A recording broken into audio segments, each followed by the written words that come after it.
Hello, everybody. Right now, this is a severe weather threat today. I'm going to show you all these different slides here. We have severe storms popping up now already, but the bigger bulk of this is going to be a little bit later in the day for Mississippi. And then also in a few more days, we'll see more activity with another similar setup. So I'll very quickly outline the risk and then get into some technicalities for those interested.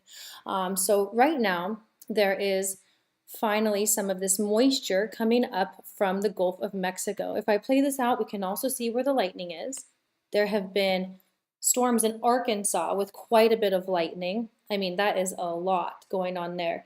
Now it's starting again to south of Crestview, next to Panama City, so Fort Walton Beach area, and eastward we'll be seeing some severe storms passing by there, as well as Arkansas in this enhanced risk zone as far as the Storm Prediction Center is concerned. This is going to be the bigger threat area for tornadoes and hail, and really, I mean, anywhere in this southeast zone.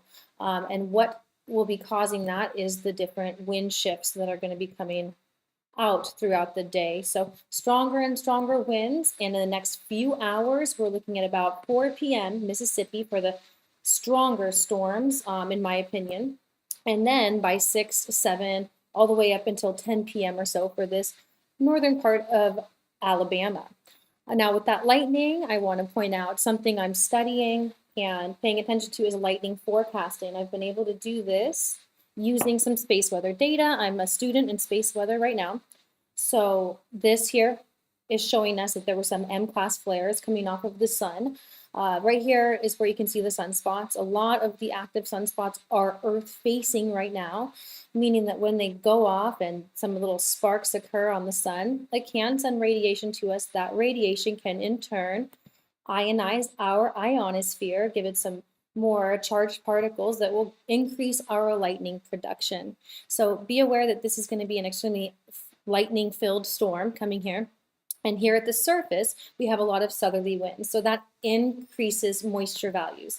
Now I'm going to cruise up a little higher in the sky and show you how these jets are coming together, how there's wind shear. So now at this level, a little bit higher, where you usually see the cloud bases in this area, this is where the winds are beginning to veer a bit and they're turning in a direction. Now a little bit higher, not much of a difference, but we do see that the wind speeds are increased. So that is still an indication of wind shear. That is a player for producing tornadoes.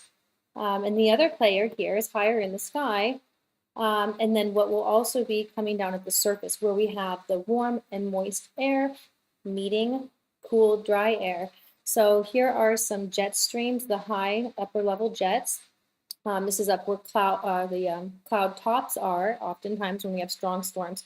And this bit of divergence that I'm showing with the cursor here, where the winds are moving away from each other, is one area and one reason why we can have severe weather. So this is going to be forming along a cold front. So there's a couple little chances for the severe weather with those batches of storms coming up ahead of the cold front, and then right along the cold front where we'll have those jets meeting one another, there'll be another chance for severe weather. So there could be, I'm putting like a 4-hour range on these sets of severe weather that'll be going through Mississippi first. Also, starting now in Arkansas, there is some, I wouldn't really call them severe storms. The part that's the worst than here for being dangerous is the lightning and also flooding. So this is tropical moisture, bigger raindrops, more water. A lot of these regions already got some soaking last night, and there have been some storms recently that have got the ground covered. So right here in Huntsville, where I am in Alabama, there is a ton of standing water outside, little streams, even though it hasn't hardly rained now since last night. So that's an indication that there could be some roads, little bits of roads washing away, a chance for some potholes, and I'm thinking sinkholes. That's the word that was escaping my mind. So those are some of the things to watch out for when it comes to commuting today that I would not advise unnecessary commuting, unless of course you can stick on the dry side is how I prefer to drive, where I know it's dry, the ground is a little bit higher. It tends to be safer that way. Newer roads, because when roads get covered with water, you might not see the pothole, and that can cause accidents and slippery conditions. So here with the enhanced risk is where the Storm Prediction Center is saying that we have a higher chance for tornadoes and the wind at a 30% because I was always calling for this storm to give us more of the 65 knot or the 65 knots or higher on the wind gusts is what's considered severe, and then hail over 1 inch is considered severe. So that's specifically what they're referring to with these outlines, and then these percentage values are really stating that there's going to be this much of a chance that there is a tornado within 25 miles of any of these points here. So there is a risk for the tornadoes once those jets converge. Right now, the threat is mainly the lightning and the flooding for the next few hours. So we're looking at, it's 1 o'clock here right now in the central time zone.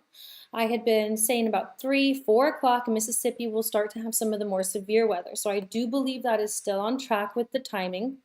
There's a ton of moisture funneling in. What this is here is the water vapor in the higher levels, and where it's green, there's a lot of moisture and a lot of rain possibilities. So that flooding is still coming in here. And then back behind that, we see this big dip down.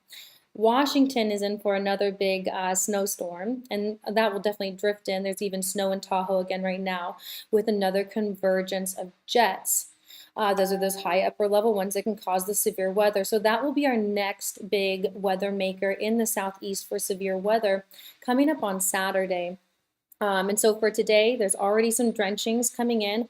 You can see coming back over Texas, over Mexico, this moisture is hanging on. It will end up over the Gulf of Mexico today and into tonight, and that's what's going to funnel up toward our severe weather outlook. So here we can already see those plumes occurring. Now that this air has a chance to ride over the warm Gulf waters, it will pick up more moisture and create more storms that are going to funnel across the southeast U.S.